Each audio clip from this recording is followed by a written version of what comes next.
Lecture du livre d'Isaïe. Parole du Seigneur au roi Cyrus, qu'il a consacré, qu'il a pris par la main pour lui soumettre les nations et désarmer les rois, pour lui ouvrir les portes à deux battants, car aucune porte ne restera fermée. À cause de mon serviteur Jacob et d'Israël, mon élu, je t'ai appelé par ton nom. Je t'ai décerné un titre alors que tu ne me connaissais pas. Je suis le Seigneur, il n'y en a pas d'autre. En dehors de moi, il n'y a pas de Dieu. Je t'ai rendu puissant alors que tu ne me connaissais pas, pour que l'on sache de l'Orient à l'Occident qu'il n'y a rien en dehors de moi. Quand Isaïe écrit ce texte, les Juifs sont en exil à Babylone depuis presque 50 ans. Depuis qu'en 587, les armées de Nabuchodonosor ont conquis Jérusalem, pillé et dévasté le temple et emmené comme prisonniers de guerre les survivants encore valides. Et voici que de toute la région parviennent les bruits des conquêtes du nouveau maître du monde, Cyrus, le roi de Perse. Or, curieusement, ces bruits sont une bonne nouvelle pour les Juifs déportés à Babylone. Tout le monde sait que bientôt toute la région appartiendra à ce nouvel empereur, Cyrus, à qui rien ne résiste. Tout le monde sait aussi, car c'est assez inhabituel pour impressionner les foules, que contrairement à tous les autres souverains du temps, celui-là pratique une politique humanitaire. Il laisse la vie sauve aux vaincus, ne dévaste pas, ne pille pas, ne déplace pas les populations. Dans tous les pays qu'il conquiert, il rencontre des populations déplacées par les vainqueurs. C'est le cas des Juifs exilés à Babylone par Nabuchodonosor. Et à chaque fois, il les renvoie dans leur pays, leur rend les biens volés par les conquérants précédents et leur donne même les moyens de reconstruire leur pays. Sans doute a-t-il compris qu'un empereur a tout intérêt à être le maître de peuples heureux. C'est dans ce contexte qu'Isaïe prononce cette prophétie qui sonne comme une extraordinaire profession de foi. Il commence par dire « Parole du Seigneur au roi Cyrus ». En réalité, il ne parle pas directement à Cyrus lui-même, qui ne lira jamais le livre d'un obscur prophète juif.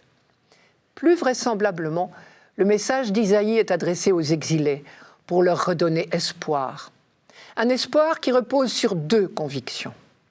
Première conviction, Dieu reste fidèle à son alliance. Il n'abandonne pas son peuple élu. C'est le sens de l'expression « à cause de mon serviteur Jacob et d'Israël, mon élu ». N'oublions pas que cette phrase est prononcée au moment même. On aurait toutes les raisons d'en douter. Si Israël peut être tombé aussi bas, avoir tout perdu, non seulement son indépendance politique, mais pire, sa liberté, sa terre, son temple, son roi, on peut quand même se demander si Dieu n'a pas abandonné son peuple. Et certains se le demandent. C'est pour eux, justement, que le prophète Isaïe proclame de toutes ses forces « Jacob est toujours le serviteur de Dieu, Israël est toujours son élu ». Deuxième conviction, Dieu reste le maître des événements. Je cite « Je suis le Seigneur, il n'y en a pas d'autre, en dehors de moi, il n'y a pas de Dieu ». Traduisez, Cyrus lui-même, le grand roi païen, est dans sa main. Les expressions consacrées, donner un titre, prendre par la main, ouvrir les portes à deux battants, sont des allusions au rite du sacre des rois. Effectivement, le jour de son sacre, le nouveau roi recevait le nom de fils de Dieu, puis l'onction d'huile, et désormais il était dans la main de Dieu. Pour entrer dans la salle du trône, les portes s'ouvraient, symbole de toutes les portes des villes ennemies qui céderaient bientôt devant lui. Isaïe multiplie les allusions au sacre des rois d'Israël, comme si Dieu lui-même avait choisi et sacré Cyrus comme roi à son service. Mais c'est Dieu qui garde l'initiative. Ce texte n'est donc pas, malgré les apparences, une hymne à la gloire du roi Cyrus. On pourrait dire au contraire qu'il le remet à sa place. Car la tentation d'idolâtrie était réelle en milieu babylonien. Et ce même chapitre 45 d'Isaïe comporte d'autres vigoureuses mises en garde contre l'idolâtrie et l'affirmation répétée que Dieu est unique. C'est donc précisément au moment où Cyrus vole de victoire en victoire, qu'Isaïe rappelle au peuple juif que Dieu est le seul Seigneur véritable. Cyrus lui-même est dans sa main. Dieu saura faire tourner le succès de ce roi païen au profit de son peuple élu. Et ce roi païen ne saura même pas lui-même qu'il sert bien involontairement les projets de Dieu. Isaïe insiste bien. À cause de mon serviteur Jacob et d'Israël mon élu, je t'ai appelé par ton nom. Je t'ai décerné un titre alors que tu ne me connaissais pas.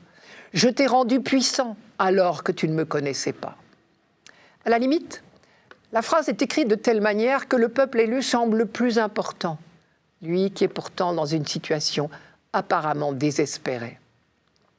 Mais c'est cela la foi du prophète, justement. L'espoir qui repose sur ces deux convictions peut se traduire « Puisque Dieu reste le maître et qu'il ne vous oublie pas, alors gardez courage. De cette domination, de cette botte étrangère, Dieu saura faire sortir du bien. Aucun pouvoir humain, si grand soit-il, ne résiste à Dieu. » On connaît la suite. L'avenir a donné raison à Isaïe. Cyrus a effectivement conquis Babylone en 539.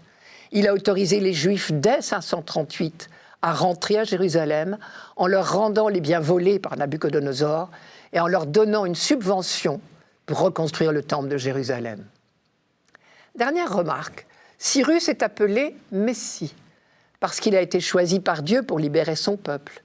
Il n'est pourtant ni roi, ni prêtre, ni prophète en Israël. Mais le plus important, c'est l'œuvre qu'il accomplit. On peut en déduire que chaque fois que quelqu'un agit dans le sens d'une libération véritable des hommes, il accomplit l'œuvre de Dieu.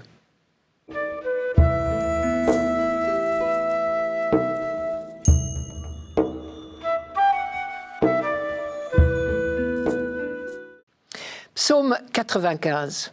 Chantez au Seigneur un chant nouveau. Chantez au Seigneur terre entière. Chantez au Seigneur et bénissez son nom. De jour en jour, proclamez son salut. Racontez à tous les peuples sa gloire, à toutes les nations ses merveilles. Il est grand, le Seigneur, hautement loué, redoutable au-dessus de tous les dieux, néant tous les dieux des nations. Lui, le Seigneur, a fait les cieux. Devant lui, splendeur et majesté. Dans son sanctuaire, puissance et beauté. Rendez au Seigneur, famille des peuples, rendez au Seigneur la gloire et la puissance, rendez au Seigneur la gloire de son nom. Apportez votre offrande, entrez dans ses parvis, adorez le Seigneur éblouissant de sainteté, tremblez devant lui, terre entière. Allez dire aux nations, le Seigneur est roi, le monde inébranlable tient bon, il gouverne les peuples avec droiture. Joie au ciel, exulte la terre, les masses de la mer mugissent, la campagne tout entière est en fête, les arbres des forêts dansent de joie devant la face du Seigneur, car il vient pour juger la terre. Il jugera le monde avec justice et les peuples selon sa vérité. Je me suis permis de lire le psaume de ce dimanche en entier, il est trop beau. Une espèce de frémissement, d'exaltation court sous tous ces versets. Et pourquoi est-on tout vibrant ? C'est la foi qui fait vibrer ce peuple. Plutôt, c'est l'espérance qui est la joie de la foi. L'espérance qui permet d'affirmer avec certitude ce qu'on ne possède pas encore. Car on est en pleine anticipation ici. Le psaume nous transporte déjà à la fin du monde, en ce jour béni où tous les peuples, sans exception, reconnaîtront Dieu comme le seul Dieu. Le jour où enfin l'humanité tout entière aura mis sa confiance en lui seul. Imaginons un peu cette scène que nous décrit le psaume. Nous sommes à Jérusalem, et plus précisément dans le temple. Tous les peuples, toutes les nations, toutes les races se pressent aux abords du temple. L'esplanade grouille de monde, les marches du parvis du temple sont noires de monde. La ville de Jérusalem n'y suffit pas. Aussi loin que porte le regard, les foules affluent. Il en vient de partout, il en vient du bout du monde. Et toute cette foule immense chante à pleine gorge, c'est une symphonie. Que chante-t-il ? Dieu règne. C'est une clameur immense, superbe, gigantesque. Une clameur qui ressemble à l'ovation qu'on faisait à chaque nouveau roi le jour de son sacre. Mais cette fois, ce n'est pas le peuple d'Israël tout seul qui acclame un roi de la terre, c'est l'humanité tout entière qui acclame le roi du monde. Il est grand, le Seigneur, hautement loué, redoutable. Toutes ces expressions sont empruntées au vocabulaire de cour. Et en fait, c'est beaucoup plus encore que l'humanité. La terre elle-même en tremble. Et voilà que les mers aussi entrent dans la symphonie, on dirait qu'elles mugissent. Et les campagnes entrent dans la fête, et les arbres dansent. A-t-on déjà vu des arbres danser? Eh bien oui, ce jour-là, ils dansent. Bien sûr, si on y réfléchit, c'est normal. Les mères sont moins bêtes que les hommes. Elles savent qui les a faites, qui est leur créateur. Elles mugissent pour lui, elles l'acclament à leur manière. Les arbres des forêts, eux aussi, sont moins bêtes que les hommes. Ils savent reconnaître leur créateur. Parmi des tas d'idoles, de faux dieux, pas d'erreur possible, les arbres ne s'y laissent pas prendre. Les hommes, eux, se sont laissés berner longtemps. Il suffit de se rappeler l'insistance d'Isaïe dans notre première lecture de ce 29e dimanche. Quand il disait « Je suis le Seigneur, il n'y en a pas d'autre, en dehors de moi, il n'y a pas de Dieu », cela prouve bien que du temps d'Isaïe, l'idolâtrie, sous une forme ou sous une autre, n'était pas loin. On entend dans ce psaume cette même pointe contre l'idolâtrie. « Néant les dieux des nations ». Il est incroyable que les hommes aient mis si longtemps à reconnaître leur Créateur, leur Père, qu'il ait fallu leur redire 100 fois cette évidence que le Seigneur est redoutable au-dessus de tous les dieux, que c'est lui le Seigneur, sous-entendu et personne d'autre, qui a fait les cieux. Mais cette fois, c'est arrivé. Et on vient à Jérusalem pour acclamer Dieu, parce qu'enfin, on a entendu la bonne nouvelle. Et si on a pu l'entendre, c'est parce qu'elle était clamée à nos oreilles depuis des siècles. Oui, de jour en jour, Israël avait proclamé son salut. De jour en jour, Israël avait raconté l'œuvre de Dieu, ses merveilles, traduisait son œuvre incessante de libération. De jour en jour, Israël avait témoigné que Dieu l'avait libéré, de l'Égypte d'abord, puis de toutes les sortes d'esclavage. Et le plus terrible des esclavages, c'est de se tromper de Dieu. C'est de mettre sa confiance dans de fausses valeurs, des faux dieux qui ne peuvent que décevoir, des idoles. Israël a cette chance immense, cet honneur inouï, ce bonheur de savoir et d'être chargé de dire que le Seigneur, notre Dieu, l'Éternel, est le seul Dieu, est le Dieu un. Vous avez reconnu la profession de foi juive, le Shema Israël. Écoute Israël, le Seigneur, ton Dieu, est le Seigneur un. C'est le mystère de la vocation d'Israël dont on n'a pas fini de s'émerveiller, comme dit le livre du Deutéronome. À toi, il t'a été donné de voir pour que tu saches que c'est le Seigneur qui est Dieu. Il n'y en a pas d'autre que lui. Mais le peuple choisi n'a jamais oublié que s'il lui a été donné de voir, c'est pour qu'il le fasse savoir. Et alors enfin, la bonne nouvelle a été entendue jusqu'aux extrémités de la terre, et tous se pressent pour entrer dans la maison de leur Père. Je reviens sur terre. Dans ce psaume, nous sommes en pleine anticipation. En attendant que ce rêve se réalise, le peuple d'Israël fait retentir ce psaume pour renouveler sa foi et son espérance, pour puiser la force de faire entendre la bonne nouvelle dont il est chargé.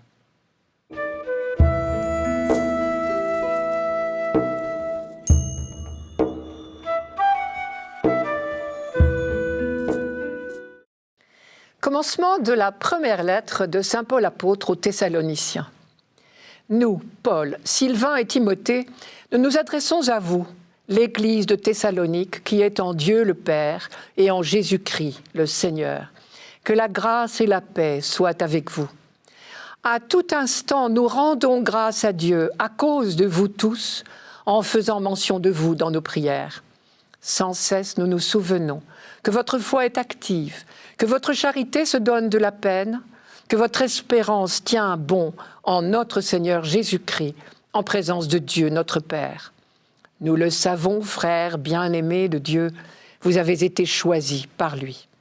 En effet, notre annonce de l'Évangile chez vous n'a pas été simple parole, mais puissance, action de l'Esprit Saint, certitude absolue. Voilà le premier écrit chrétien. Nous avons tellement l'habitude de voir les évangiles figurer en tête du Nouveau Testament que nous risquons d'oublier qu'ils sont postérieurs aux lettres de Paul. La première lettre aux Thessaloniciens date d'une vingtaine d'années seulement après la résurrection du Christ. Et on a donc là les premières affirmations de la prédication chrétienne. C'est la première fois qu'on essaye de formuler par écrit cette découverte inouïe du mystère de Jésus-Christ. Nous sommes vers l'année 50 et déjà l'évangile est annoncé très loin de Jérusalem. Thessalonique est en Europe, au nord de la Grèce, dans cette région qu'on appelle la Macédoine. Mais avant d'arriver jusque-là, Paul a déjà eu le temps de fonder des communautés dans tout le sud, le centre et même la côte ouest, ce que nous appelons aujourd'hui la Turquie. C'est par les actes des apôtres qu'on sait comment les choses se sont passées. Paul était en mission sur la côte ouest de la Turquie quand une nuit, il a eu une vision. Un Macédonien le suppliait de venir chez eux. Il disait « Passe en Macédoine, viens à notre secours ». Et Luc, qui était du voyage, raconte « À la suite de cette vision, nous avons immédiatement cherché à partir pour la Macédoine, car nous étions convaincus que Dieu venait de nous appeler à y annoncer la bonne nouvelle. » C'est au chapitre 16 des Actes. Voilà donc nos missionnaires, Paul, Luc et Silas, sur la côte grecque.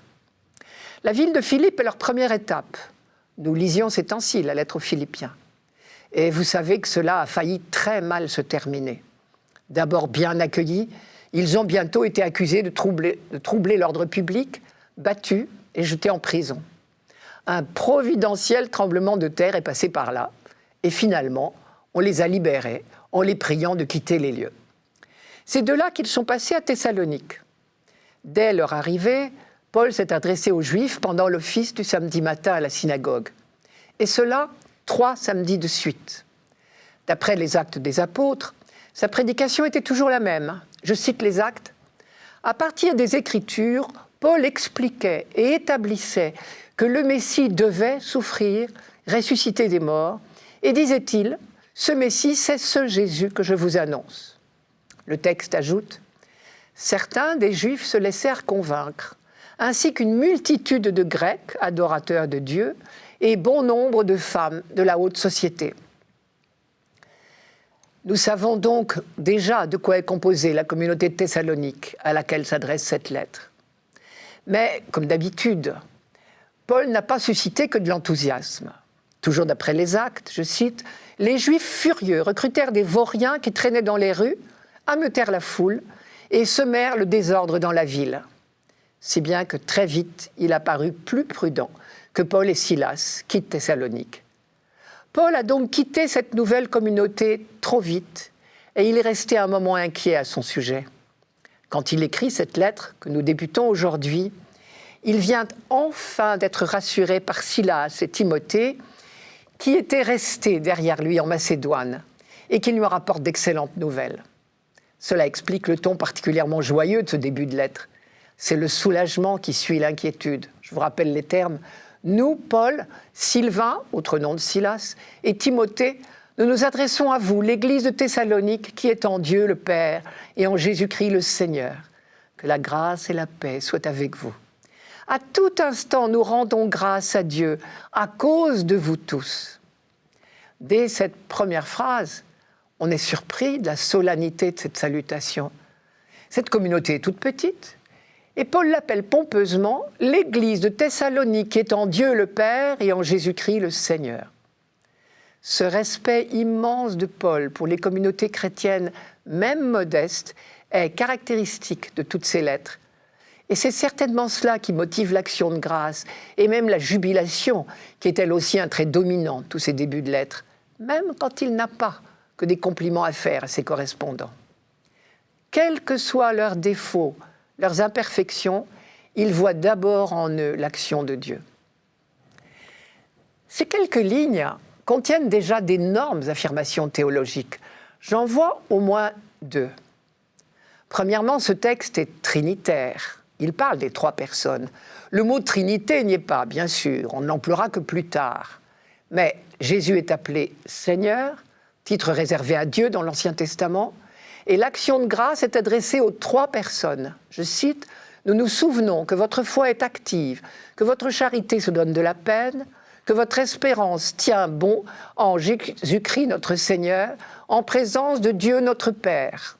En effet, notre annonce de l'Évangile chez vous n'a pas été simple parole, mais puissance, action de l'Esprit Saint. » Deuxièmement, c'est Paul qui a prêché, mais c'est l'Esprit Saint qui a agi. Voilà qui met toute prédication à sa place.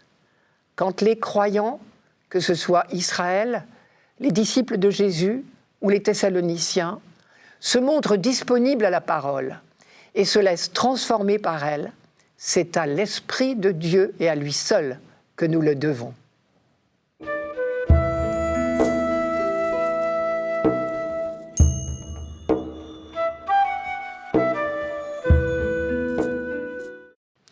Évangile de Jésus-Christ selon saint Matthieu. Les pharisiens se concertèrent pour voir comment prendre en faute Jésus en le faisant parler. Ils lui envoient leurs disciples, accompagnés des partisans d'Hérode. « Maître, lui disent-ils, nous le savons, tu es toujours vrai et tu enseignes le vrai chemin de Dieu. Tu ne te laisses influencer par personne, car tu ne fais pas de différence entre les gens. Donne-nous ton avis. Est-il permis, oui ou non, de payer l'impôt à l'empereur ?» Mais Jésus, connaissant leur perversité, riposta, « Hypocrite, pourquoi voulez-vous me mettre à l'épreuve? Montrez-moi la monnaie de l'impôt. » Ils lui présentèrent une pièce d'argent. Il leur dit, « Cette effigie et cette légende, de qui sont-elles? » « De l'empereur César, répondirent-ils. Alors il leur dit, « Rendez donc à César ce qui est à César, et à Dieu ce qui est à Dieu. » Est-il permis de payer l'impôt à l'empereur? Jésus répond en traitant les questionnaires d'hypocrites. Pourquoi hypocrite? Parce que cette soi-disant question n'en est pas une. Hypocrite pour 2 raisons. Hypocrite, premièrement, parce que cette question, il y a longtemps qu'ils l'ont résolue. À Jérusalem, où se passe la scène, il n'est pas question de faire autrement, sauf à se mettre hors la loi, ce qu'ils n'ont pas l'intention de faire, ni les uns ni les autres, qu'ils soient pharisiens ou partisans d'Hérode. Payer l'impôt à l'empereur, rendre à César ce qui est à César, ils le font, et Jésus ne leur donne pas tort. Mais hypocrite aussi, deuxièmement, parce qu'ils ne posent pas une question. Ils tentent un piège, ils cherchent à prendre Jésus en faute. Et le ton faussement respectueux qui précède la question force encore le trait. « Maître, lui disent-ils, nous le savons, tu es toujours vrai, tu enseignes le vrai chemin de Dieu. » Toutes ces amabilités ne sont qu'un préambule pour une question piège. Et ce piège-là, logiquement, Jésus ne devrait pas s'en sortir. De 2 choses l'une, ou bien il incite ses compatriotes à refuser l'impôt prélevé au profit de l'occupant romain. Il sera facile de le dénoncer aux autorités comme résistant ou même comme révolutionnaire, et il sera condamné. Ou bien il conseille de payer l'impôt, et on pourra le discréditer aux yeux du peuple comme collaborateur, ce qui va bien dans le sens de ses mauvaises fréquentations. Mais pire, il perd alors toute chance d'être reconnu comme le Messie, car le Messie attendu doit être un roi indépendant et souverain sur le trône de Jérusalem, ce qui passe forcément par une révolte contre l'occupant romain. Et puisqu'il a prétendu être le Messie, aux yeux du peuple et des autorités religieuses, il méritera la mort. Ce n'est qu'un imposteur et un blasphémateur. Le piège est bien verrouillé, de toute manière, Jésus est perdu, et c'est bien cela qu'on cherche. La première occasion sera la bonne pour le faire mourir. La passion se profile déjà à l'horizon, nous sommes dans les tout derniers moments à Jérusalem. Dans sa réponse, Jésus montre bien qu'il a compris. « Hypocrite, pourquoi voulez-vous me mettre à l'épreuve ?» Il n'est pas dupe du piège qu'on lui tend. Et pourtant, il est interdit de penser que Jésus pourrait chercher à embarrasser ses interlocuteurs. Jésus n'a jamais cherché à mettre quiconque dans l'embarras ou à tendre un piège à quelqu'un. Ce serait indigne du Dieu dont la lumière éclaire les bons et les méchants. Jésus ne répond donc pas au piège par un autre piège. Il traite la question comme une question et il y répond vraiment. Sa réponse tient en 3 points. Rendez à César ce qui est à César. Ne rendez à César que ce qui est à César. Rendez à Dieu ce qui est à Dieu. Premièrement, rendez à César ce qui est à César, y compris en payant l'impôt. C'est tout simplement reconnaître que César est actuellement le détenteur du pouvoir, ce qui est la pure vérité. Rien à voir avec de la servile collaboration. Au contraire, c'est accepter une situation de fait. Dans la perspective de l'Ancien Testament, on considère que tout pouvoir vient de Dieu. Et Jésus lui-même, au cours de sa passion, dira à Pilate « Tu n'aurais sur moi aucun pouvoir s'il ne t'avait été donné d'en haut. » D'autre part, Isaïe nous l'a rappelé dans notre première lecture de ce dimanche, en parlant du roi Cyrus, Dieu peut faire tourner toute royauté humaine au bien de son peuple. Or, nos pharisiens connaissent mieux que nous le texte d'Isaïe sur Cyrus. Ils savent donc très bien que tout pouvoir, même païen, est dans la main de Dieu. Je note au passage quand même que le César du moment s'appelait en réalité Tibère. Le nom César était devenu un titre. Deuxièmement, ne rendez à César que ce qui est à César. Quand César, c'est-à-dire l'empereur romain, exige l'impôt, il est dans son droit. Mais quand il exige d'être appelé Seigneur, quand il exige qu'on lui rende un culte, il vous expose à l'idolâtrie et là, il ne faut pas transiger. À l'époque où Matthieu écrit son évangile, cette hypothèse était une réalité. De nombreux martyrs ont payé de leur vie ce refus de rendre un culte à l'empereur romain. Troisièmement, rendez à Dieu ce qui est à Dieu. La vraie question est là. Jésus leur dit, êtes-vous sûrs de rendre à Dieu ce qui est à Dieu ? En l'occurrence, il s'agit de reconnaître en Jésus celui qui vient de Dieu, celui qui est à Dieu. Sans vouloir tirer de ce texte une théorie du pouvoir politique que manifestement Jésus n'a pas voulu y mettre, parce qu'il ne s'est pas placé sur ce terrain-là, on peut retenir de cet évangile une fois de plus une étonnante leçon de liberté. César n'est que César. Les rois de la terre ne sont en réalité que des roitelets. Leur royauté est passagère. Le royaume de Dieu est d'un tout autre ordre. C'est au sein même des royaumes de la terre que toute œuvre d'amour et de fraternité fait grandir le seul vrai royaume, le royaume de Dieu.